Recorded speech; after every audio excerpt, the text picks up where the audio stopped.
Pour toi, Jésus, sois magnifié et loué, Seigneur, sois exalté et adoré, Jésus.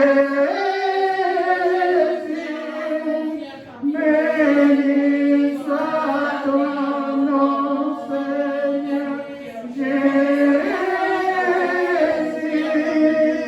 Oh, merveilleux nom, Seigneur Jésus. Si frères ensemble, sois magnifié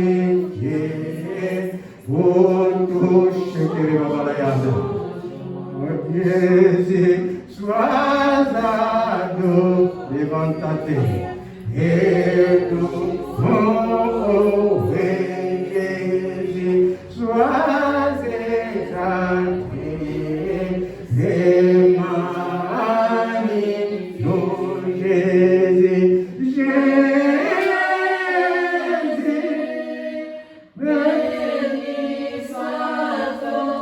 Le ciel est ouvert. Jésus, oh merveille. Le ciel est ouvert, restez devant la présence. Jésus, le ciel est ouvert. Si ensemble, sois exalté pour toi. Sois magnifié et le ciel est ouvert. Oh, et Jésus, Jésus, béni soit ton nom, Seigneur Jésus.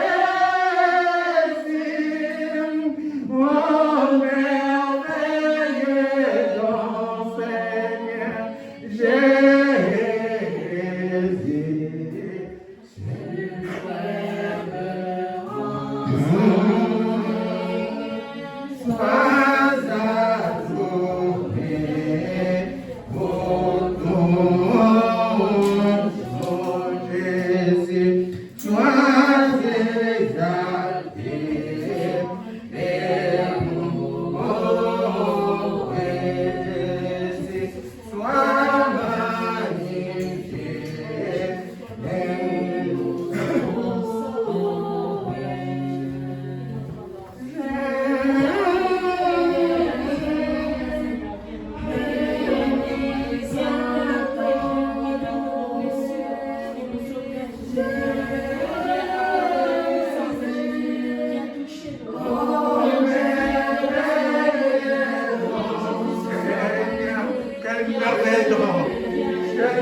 Il nous a donné la réconciliation, la justification, l'adoption, les pardons. Et il nous a réconciliés avec les dieux vivants. Soit reçois l'adoration, reçois la gloire, reçois l'adoration, reçois la magnificence, reçois l'adoration, reçois les honneurs, la journée, l'assemblée, en toute ta place, en toute ta place, règne la vie, les cieux sont ouverts, les anges sont là, les cieux sont ouverts, les cieux sont ouverts, recevez sa gloire, recevez sa présence, recevez-les, recevez-les, Jésus, et le cœur s'ouvre, recevez-les, ils vont nous réconcilier aujourd'hui avec les dieux vivants.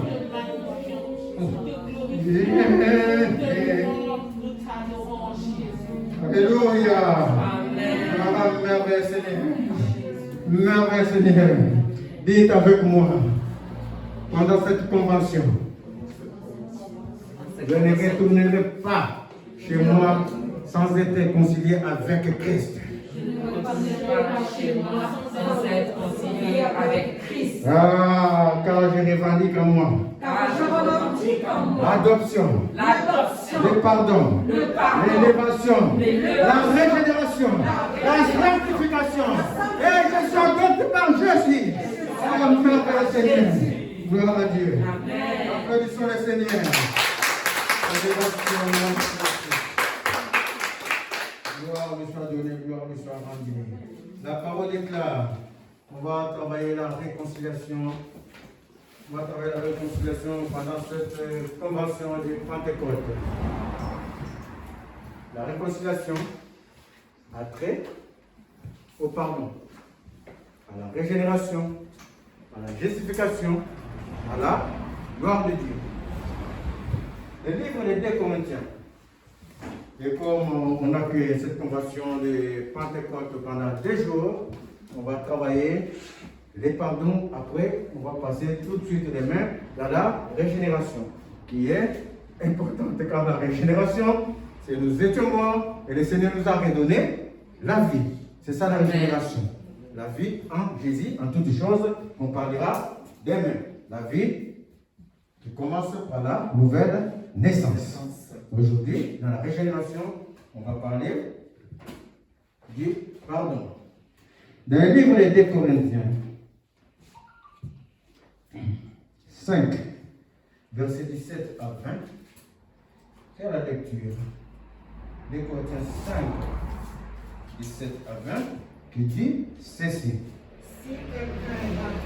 Si quelqu'un est en Christ, il est une nouvelle création. Il est une nouvelle création. Les choses anciennes sont passées. Les choses anciennes sont passées. Voici. Toutes choses sont devenues nouvelles. Toutes choses sont devenues nouvelles. Et tout cela vient de Dieu qui nous a réconciliés avec lui par Christ. Et qui nous a donné le ministère de la réconciliation. Alléluia. Amen. Si quelqu'un est en Christ, dit la parole, il est une nouvelle personne. Mais cette réconciliation n'est pas l'œuvre de l'homme. Ça ne vient pas de nous. Cette réconciliation est faite de venir vers Dieu. Nous qui étions morts autrefois. Cette réconciliation a comme source Dieu lui-même. Non seulement la réconciliation comme source Dieu lui-même, mais il nous a donné un ministère de réconciliation. Il nous a donné la capacité pour réconcilier l'homme qui ne connaît pas Dieu au Seigneur. Pour réconcilier l'homme qui souffre au Seigneur. L'homme qui est malmené dans la vie, qui est enchaîné. Pour les réconcilier avec le Seigneur, afin que cet homme trouve la paix et la liberté en toutes choses. Et la parole continue, car Dieu était en Christ. Merveilleux Seigneur. Réconcilier le monde avec lui-même, n'imputant point aux hommes les offenses. Mais il a mis en nous la parole de réconciliation. Dieu était en Christ. De la même manière que le Seigneur est en Christ. Christ ne travaillait pas sans l'Esprit de Dieu. Dans toute la gloire de son ministère, avant que Christ entame le ministère, la parole déclare, le Fils saint de l'Esprit de Dieu. Qui a dit, celui-ci est mon Fils à qui j'ai mis toute ma confiance. Le sang de l'Esprit était en lui. C'est alors que Christ est sorti. C'est alors que Christ est allé dans le monde. Réconcilier ce monde avec le Seigneur. C'est alors qu'il a donné le pardon. C'est alors qu'il a enlevé nos offenses. C'est alors que Christ est parti au monde pour délivrer les gens de la main des ténèbres. Alléluia. Amen. Et la parole continue. Il dit ceci. Nous faisons donc, puisque nous devons être les imitateurs de Christ. Christ a réconcilié le monde avec Dieu. Et on nous a donné cette parole de réconciliation. Nous faisons donc les fonctions d'ambassadeurs. Nous sommes ambassadeurs pour Christ.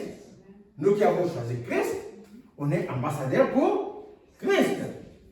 Comme si Dieu exhortait par nous, par notre bouche. Que Dieu tient vois pas, mais le Dieu qui est en toi, la parole est claire. Tu es le temple du Saint-Esprit. Ça veut dire que je ne suis pas seul. Tu n'es pas seul en toi dans ton corps. Dans ton corps, il y a le Saint-Esprit. Il y a une personne qui t'habite. Et cette personne, c'est le Saint-Esprit. Et la parole est claire. Quand tu parles, c'est comme si c'est Dieu. L'Esprit qui est en toi parle à travers ta bouche. Alléluia. Oh, merveilleux Seigneur. Et dès lors, dites avec moi, ma foi est boostée. Ma foi est boostée. Quand mes paroles auront de l'impact. Car mes paroles auront de l'impact. Oh, c'est les paroles de Dieu. Car c'est Dieu qui parle à moi. Oh, merveilleux Seigneur. Que votre foi ne baisse pas. Car les paroles qui sortent de votre bouche sont les paroles qui viennent de Dieu lui-même. C'était le centre que nous a donné le message de la réconciliation. Et l'apôtre Paul continue, Dieu, comme si Dieu exhorte les gens par nous. Nous vous supplions au nom de Christ, soyez réconciliés avec Dieu. Oh, merveilleux Seigneur. Voici que cette parole dit, toutes ces choses ne sont venues que par la puissance de l'Esprit de Dieu. Tu as beau prier, tu as beau faire, adorer le Seigneur, mais si ce n'est pas par l'Esprit, tout ce que tu es en train de faire n'est que vain. Est-ce que vous êtes en train de suivre? Souvent, l'homme que nous sommes, on ne comprend pas bien cette réconciliation avec le Seigneur, cette régénération. On ne comprend pas qu'il faut marcher par l'Esprit et non par la chair. Et quand même nous sommes en train de prier par la prière que le Seigneur nous a laissée dans Matthieu 6, à partir du verset 9, vous verrez que nous nous arrêtons à un certain passage. Mais tout le reste qui doit nous réconcilier avec le Seigneur, nous faisons fi de cela. Qu'il y a le livre de Matthieu 9, Matthieu 6, à partir du verset 9. La prière de notre Père. Notre Père qui est aux cieux, que ton nom soit sanctifié, que ton règne vienne, que ta volonté soit faite sur la terre comme au ciel. Notre pain quotidien, pardonne-nous nos offenses, comme nous pardonnons aussi à ceux qui nous ont offensés. Mais ne nous soumets pas à la tentation, mais délivre-nous du malin, car c'est à toi qu'appartiennent dans tous les siècles le règne, la puissance et la gloire. Dans cette prière, comme je vous fais remarquer, quand nous prions, notre Père qui est aux cieux. Vous reconnaissez que le Père est aux cieux. On le prie, on le loue, on l'exalte. Que ton nom soit sanctifié. Et que ton règne vienne dans nos vies. Que ton règne, Père, vienne dans nos vies. Après, il suit quoi? Donne-nous aujourd'hui notre pain. Que ta volonté soit faite. Tout cela, on le dit dans notre bouche. Mais en pratique, on ne va pas les pratiquer parce que je vais vous les prouver. Que ta volonté soit faite. Donne-nous aujourd'hui notre pain quotidien. Et quand les chrétiens arrivent à ce stade, voici la prière du chrétien. Il sanctifie le Seigneur. Tu reconnais qu'il y a un royaume et que son royaume doit s'établir dans ta vie. Tu connais que c'est sa volonté qui va se faire dans ta vie. Mais en réalité, tu ne le connais que de la bouche, tu ne le connais que de ta chair, mais pas de l'esprit. Parce que ta prière ne s'arrête que à donne-nous le pain quotidien. Pour toi, ta prière est finie. Je finis d'exalter le Seigneur, de chanter le Seigneur les grands. Oh, je finis de dire ceci, cela. Et je vais finir par demander le pain quotidien. Ce qui est naturel pour l'homme naturel. Je finis de demander ce qui est naturel pour l'homme naturel. Pas un homme qui est né de l'esprit. Pas un homme qui est réconcilié avec Christ. Car dans la réconciliation, comme je vous ai dit, dans la réconciliation, il y a la régénération. La régénération, nous étions autrefois mort. Considérés aux yeux de Dieu comme morts. Dieu va nous faire revivre par une nouvelle naissance, par l'Esprit. Dans la réconciliation, il y a les pardons. Combien parmi nous, quand on prie de jour en jour, demandent pardon pour ses offenses et demandent pardon pour avoir offensé l'autre? Combien parmi nous? Combien parmi nous? D'être la vérité, tu peux prier de lundi à dimanche. Ce mot de pardon ne va pas venir. Mais le mot de pain quotidien va venir tous les jours. Donne-moi les moyens. Donne-moi ceci. Donne-moi cela. Nous n'avons que des désirs qui est selon un homme naturel. Dans la réconciliation, les premiers pas que le Seigneur avait fait, Jésus, c'est d'enlever nos offenses. S'il n'avait pas enlevé, l'homme n'allait pas venir devant la face de Dieu. Voici le principe de la réconciliation, c'est le pardon. Le pardon pour l'homme qui doit être à la stature de Christ, c'est d'abord de se pardonner soi-même.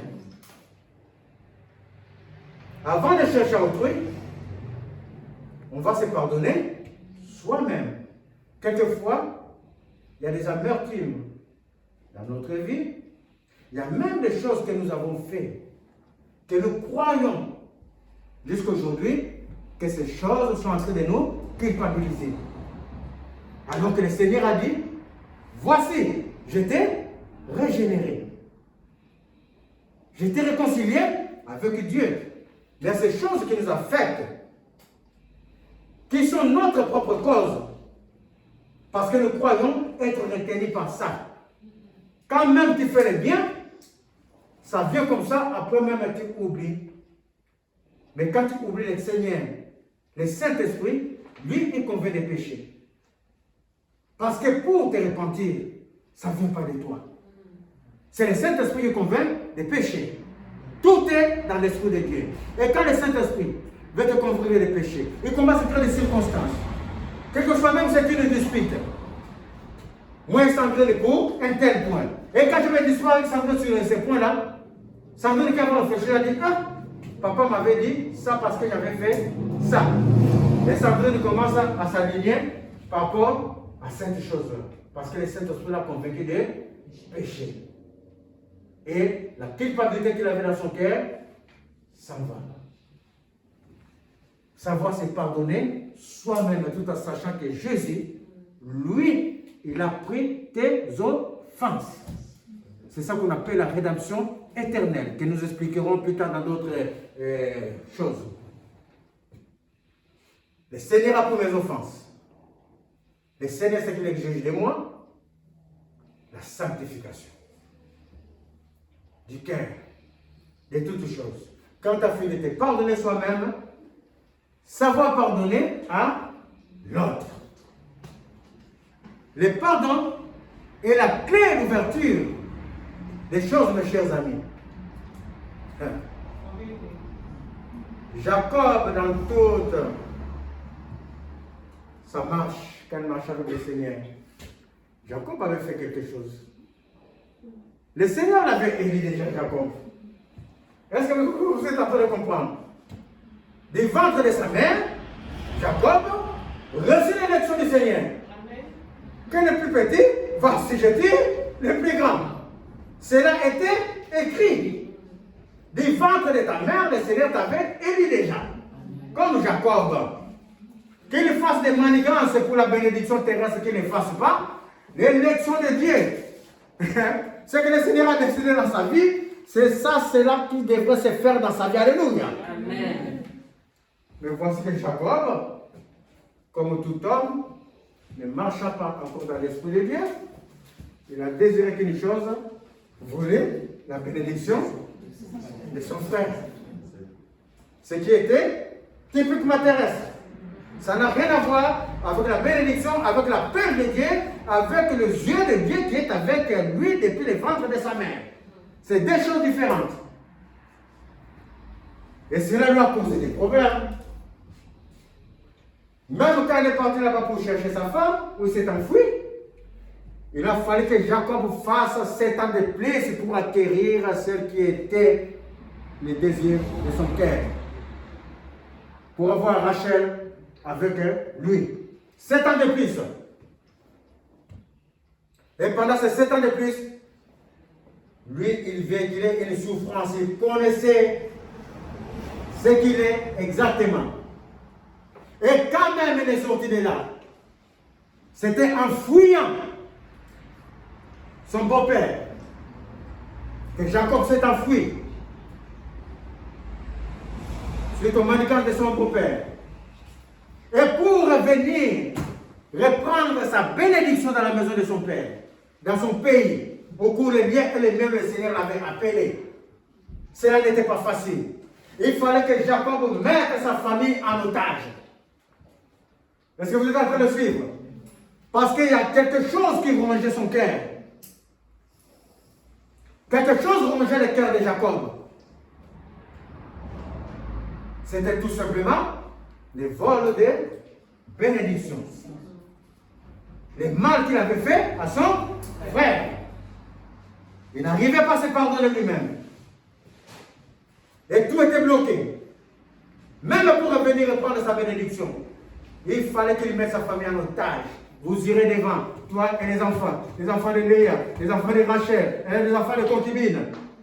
Mais si les frères n'étaient pas encore touchés à l'époque, gloire à Dieu, parce que la réponse du frère, Dieu m'a béni. Dieu m'a béni. Prends ce que tu vas amener, je ne le veux pas. Mais si les Saint-Esprit n'avaient pas convaincu le cœur du frère, toute sa famille était finie.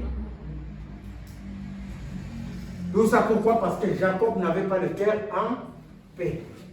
Parce qu'à un moment donné, au lieu de marcher par l'Esprit de Dieu, il a voulu marcher par la chair. Le pardon, ça fait partie des fruits du Saint-Esprit. Il y a un certain Absalom. Vous connaissez l'histoire d'Absalom? Cet autre fils de David. Comme David avait beaucoup d'enfants, Absalom avait une sœur. Et la sœur était tellement belle qu'un autre garçon, qui est l'enfant de David, convoitait sa sœur de sang. Alors, les amis lui disent, fais ceci et cela, quand elle va venir chez toi, il te fait le gâteau, il le fait rentrer dans la chambre, et tu fais ce que tu as à faire. Et les garçons fit pareil, et après, il y a de la version pour cette fille. Non seulement de la version, la fille est partie dehors, plaira, et Absalom prit sa sœur avec lui dans la maison. Et il y a alors notre frère Amon, t'as fait ceci et cela? Il a dit oui. Il a dit, ne dis rien à personne, restez tranquille. Mais Absalom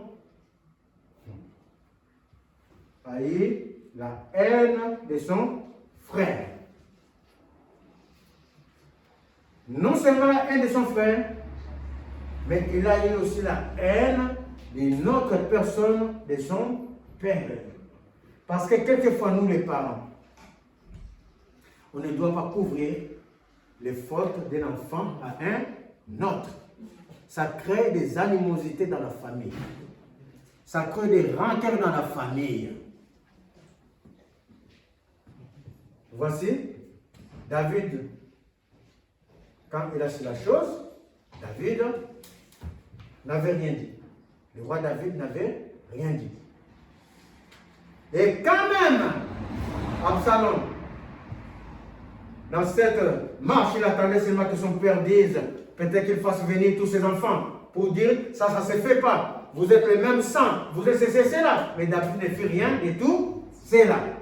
Alors Absalom fit un plan pour tuer Amon. À cause de ses actes et à cause de l'acte que David a fait, parce que comme s'il supportait Amon, parce qu'il ne disait rien. On doit avoir l'habitude, surtout nos parents, de dire clairement aux enfants, ce que tu fais à tes frères, ce n'est pas bon. Pour les aligner, c'est ça l'Esprit de Dieu. L'Esprit de Dieu ne vient pas pour cacher les choses. La vérité a franchi. À un moment donné, le roi David dit la parole, poursuivit Absalom. Et Absalom s'est enfui en Égypte, et le père cessa de les poursuivre, dit le livre de 2 Samuel, 13 je crois. Et le père cessa de les poursuivre. Donc en tout cela, Absalom a vu de leur justice, qui a donné l'amertume à son cœur, au point que Absalom est revenu, ne pouvant pas enlever ses rancœurs dans son cœur, ne pouvant pas pardonner. Parce que quand tu n'arrives pas à pardonner, mes chers amis, tu peux aller jusqu'au meurtre. Tu peux aller jusqu'au meurtre. Souvent, ce temps, on voit dans la télé, ils ont fait ceci et cela. Comment ils ont fait? Parce qu'ils avaient gardé quelque chose dans leur cœur qu'ils n'arrivaient pas à enlever. Et qu'ils fermentaient tout le temps dans leur cœur, n'ayant pas l'Esprit de Dieu, l'Esprit du monde prenant le dessus, écoutant ceci et cela. Écoutant que le désir de leur cœur, ils s'en vont jusqu'au meurtre. Et c'était le cas d'Absalom. Absalom a voulu tuer son père. Il s'est levé contre son père, David, au point même qu'il a mis dans la montagne une tente où Israël voyait toutes les concubines de David et de son père passer dans cette tente, et Absalom allait avec les concubines de son père au su et au vu de tout le monde.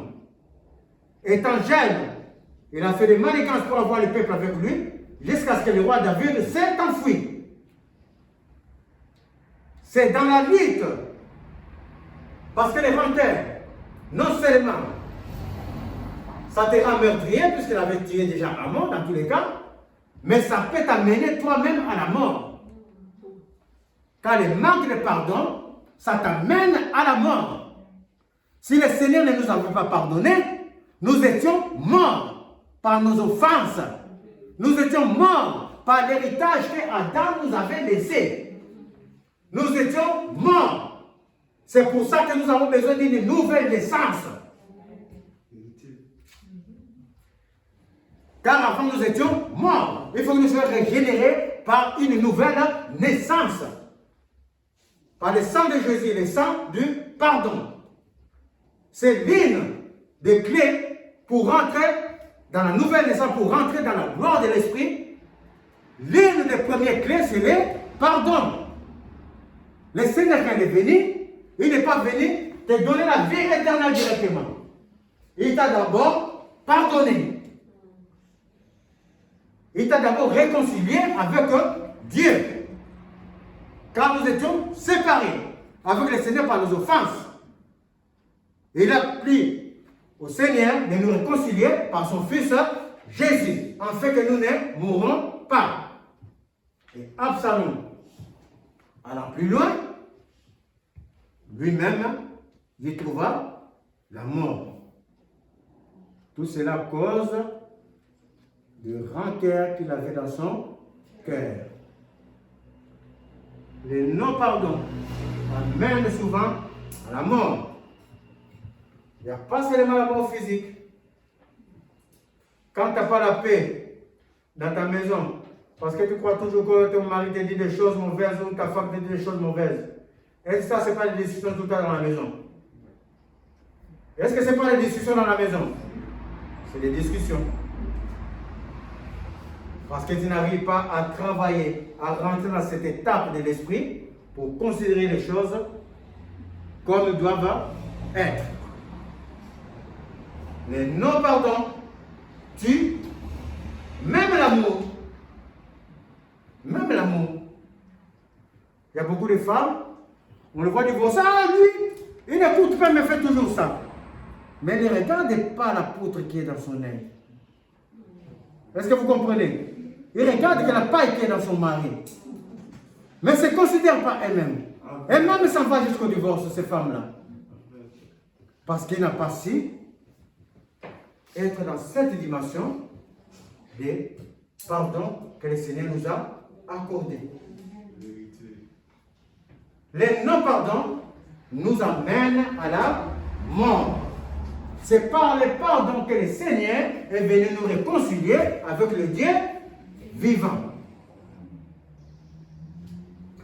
Joseph, dans toute sa souffrance, l'un des fils de Jacob, que vous connaissez, vendu par ses frères. Il était vendu par ses frères dans la citerne. Joseph, si ce n'était pas Dieu, allait trouver la mort. Il a souffert. Chez Potiphar, il avait la gloire, mais par la femme de Potiphar qui voulait des manigances, Joseph fut mis en prison. Mais quand Joseph était la femme de la maison de la femme de Potiphar, il a fait quelque chose. Parce que le pardon vient avant la nouvelle naissance. Mais quand tu as accepté le pardon de Christ, que Christ t'a pardonné, il t'a régénéré, la nouvelle naissance fait que tu vas te sanctifier toi-même afin que l'Esprit de Dieu demeure en toi. Alléluia. C'est ça la nouvelle naissance. La nouvelle naissance vient du Seigneur. D'abord, le pardon vient du Seigneur. La justification, la nouvelle naissance vient de lui. Mais pour garder l'Esprit de Dieu en soi, pour garder la paix en soi dans sa vie, il y a une chose à faire, la sanctification. Bien que le Saint-Esprit nous sanctifie, mais l'effort doit venir de nous. Alléluia. Amen. Quand Joseph fut tenté à l'âge de 17 ans, en tout cas il était un jeune homme, où les hormones étaient bouillantes, Joseph n'a pas regardé à ces hormones qui pouvaient dicter autre chose. Est-ce que vous comprenez? Il n'a pas regardé à la force de sa jeunesse. Il n'a pas regardé même à l'orgueil d'avoir la femme de l'autre, surtout la femme de son patron. Est-ce que vous comprenez? Avec tous les privilèges qu'il a. Mais Joseph s'est sanctifiant parce qu'il y a la crainte du Seigneur. Alléluia. C'est alors que le cœur de Joseph, au lieu d'être rempli de rancœur, au lieu d'être rempli de rancœur, au lieu de dire que moi là dans tous les cas ma vie, je suis perdu. C'est mes propres frères qui m'avaient vendu. Aujourd'hui, dans cette situation, dans tous les cas, Dieu ne me regarde pas, Dieu ne me voit pas, parce qu'il n'allait pas permettre cela, Joseph allait commettre l'iniquité. Mais parce que Joseph s'est mis au niveau de l'esprit, pas au niveau des pensées des hommes, au niveau des pensées de Dieu, il a su à un moment donné que moi, Joseph, j'étais mort dans les puits. Moi, Joseph, je suis vendu, j'ai manqué l'amour paternel, l'amour familial. Je suis aux mains des étrangers qui peuvent faire tout de ma vie. Il n'y a que Dieu qui me soutient. Car le Seigneur m'a réconcilié avec lui-même en me donnant la paix dans la vie. Moi, Joseph, je vais les sanctifier, je n'irai pas avec cette femme. Alléluia. Et le résultat de cela, le Seigneur, le Saint-Esprit, quand il enlève ses rancœurs, où il pouvait dire que mes frères m'ont menti, ma famille m'a abandonné, puisque ce rancœur n'est pas dans son cœur, donc ces chemins vont être ouverts. Mais s'il avait gardé cela dans son cœur, Joseph n'allait pas avancer.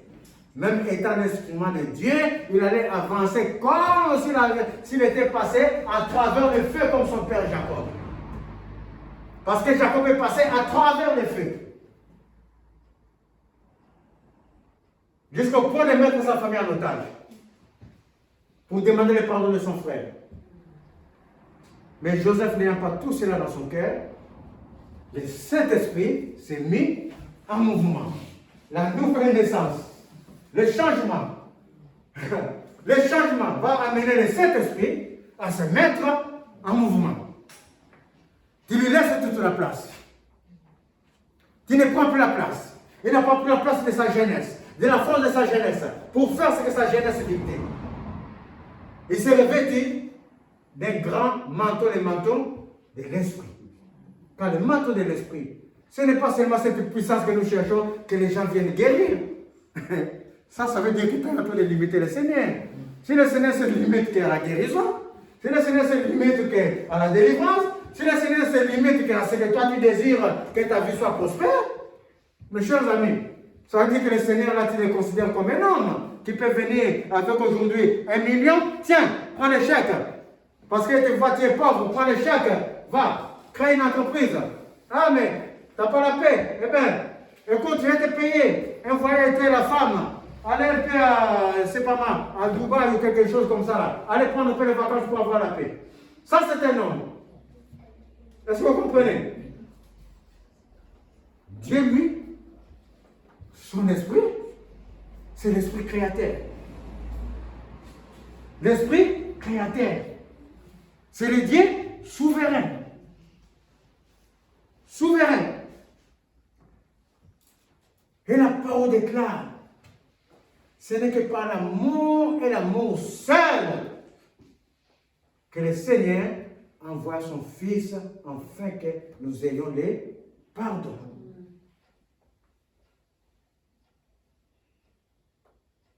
Voici la présence du Saint-Esprit que nous sommes en train de chercher. L'amour de Dieu. L'amour qui fait que nous marchons pour aller conquérir le monde et élever la gloire de Jésus. Amen. La gloire de Dieu. Et quand Joseph fut là, voici, le Saint-Esprit est en mouvement, va créer maintenant les circonstances. Parce que Joseph est libéré, n'a pas de rancœur, mais maintenant il faut que le Seigneur touche l'autre. Parce que pendant que toi tu as des problèmes différents avec un autre, si tu es devant le Seigneur, mais le Seigneur, lui me fait tout le temps ceci. Sache que les problèmes, le rancœur ne va pas quitter ton cœur. Est-ce que vous êtes en train de suivre? Mais si tu te mets devant le Seigneur, ah Seigneur, je m'attends que ta grâce me suffit. Touche même moi-même, Père éternel. Que mes paroles soient des paroles de paix. Moi, souvent, je l'ai fait, moi, soit des paroles de paix, parfois ma femme, que cela ne la trouble pas. Donc, le lendemain, quelques heures plus tard, il va me voir, je suis en paix, et je suis en train de parler tranquillement. Est-ce que vous comprenez? C'est ça la réalité. Mais si je m'avance, Seigneur, montre-lui ceci et cela, le Seigneur va me montrer moi-même du doigt. Mais quand je vais me mettre comme ça, là, tu vas voir quelques heures après, ma femme va dire, oh, mais j'ai fait l'effort. Après, elle a fait comme elle est en train de parler, et tout est en train de partir dans la paix de Dieu. Parce que pendant que tu te mets dans l'esprit devant le Seigneur, lui, il te laisse tranquille, il va aller maintenant convaincre le cœur de l'autre. C'est ça l'esprit de Dieu. Alors l'esprit de Dieu va créer les circonstances pour donner la paix au cœur des frères de Joseph. Voici la famille que le Seigneur a prévu parce que son décès va s'établir. Mais ça ne peut pas s'établir si cette famille est dans les rancœurs. Parce que si Joseph était demeuré dans les rancœurs, parce qu'en réalité, la Bible déclare dans les Genèse 45, je crois que Joseph s'est mis devant ses frères et dit à ses frères, je suis Joseph que vous m'avez vendu, mais n'ayez pas peur. Mais le pardon de Joseph, ce n'est pas là en 45. Le pardon de Joseph, c'était déjà avant les Genèse 45. Parce que si Joseph n'avait pas ce pardon déjà dans son cœur, quand les frères venaient, même le dessein de Dieu pouvait être bloqué. Nous pouvons bloquer le dessein de Dieu par notre comportement. Et Dieu passait outre nous pour susciter quelqu'un d'autre. Mais dans notre vie, nous pouvons le bloquer, que ça ne se passe pas par nous. Est-ce que vous comprenez? C'est ça la réalité. Joseph n'avait pas de rancœur. De quelle sorte de cas ses frères sont venus, Joseph mettait tout simplement ses frères à l'épreuve pour voir si ses frères avaient changé, pour voir leur innocence.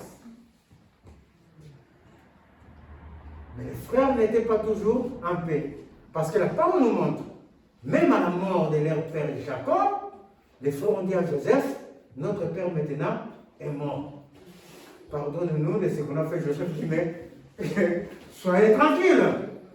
Suis-je à la place de Dieu? Est-ce que vous comprenez? Suis-je à la place de Dieu, dit Joseph? Si Dieu ne vous a pas créé à tenir rigueur de ces choses, comment moi, Joseph, je peux rester dans les rancœurs au point de ne pas vous pardonner? Et cela a ouvert une route. Cela a ouvert un chemin. Une route de gloire. Une route de gloire. Et qui était dans la famine, qui était dans la désolation, le Seigneur commence à leur donner un pays. Qui était étranger. Mais c'est depuis ce pays étranger que le Seigneur va ouvrir la voie afin que ce peuple rentre à Canaan dans la bénédiction totale. Alléluia. Amen. Le pardon ouvre les portes.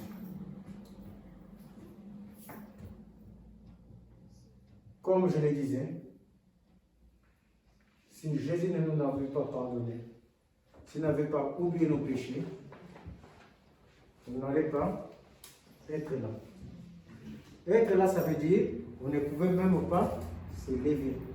Si on n'avait pas Dieu en nous, parce que Jésus a réconcilié le monde, Dieu a réconcilié le monde par Jésus, on n'allait pas être devant la face de Dieu, on n'allait pas avoir la régénération, cette nouvelle naissance qui va amener l'Esprit de Dieu à agir en nous dans toute sa gloire, dans toute sa puissance. Il y a eu des amertumes dans nos vies, il y a eu des rancœurs dans nos vies. Les premiers pas pour la nouvelle naissance, pour la puissance de Dieu, c'est les pardons qu'on est en train de travailler, d'où le titre que le Seigneur m'a donné, la réconciliation. Ce n'était pas un titre au hasard. Quand moi-même j'avais regardé dans ma tête, quand j'avais regardé le texte, je vois la réconciliation, ça finit là, mais ça ne finissait pas là. Le Seigneur dit, va, parle. Il va parler à chaque fois, quand ça me vient, je note quelque chose, ça se met en place. L'un des blocages des enfants de Dieu, c'est de s'arrêter, donne-nous le pain quotidien. On ne regarde pas au reste qui vient, pardonne-nous nos offenses comme nous pardonnons à ceux qui nous ont offensés, ne nous soumets pas à la tentation. Tout ça, c'est le pardon. Ne nous soumets pas à la tentation. Tout ça, ça fait partie de pardon. Mais les enfants de Dieu ont toujours oublié cette étape. On va juste lever la main. Je vais prier que chacun reçoive le pardon de Dieu dans son cœur. Que le pardon de Dieu se manifeste dans la vie de tout un chacun. Nous allons juste prier.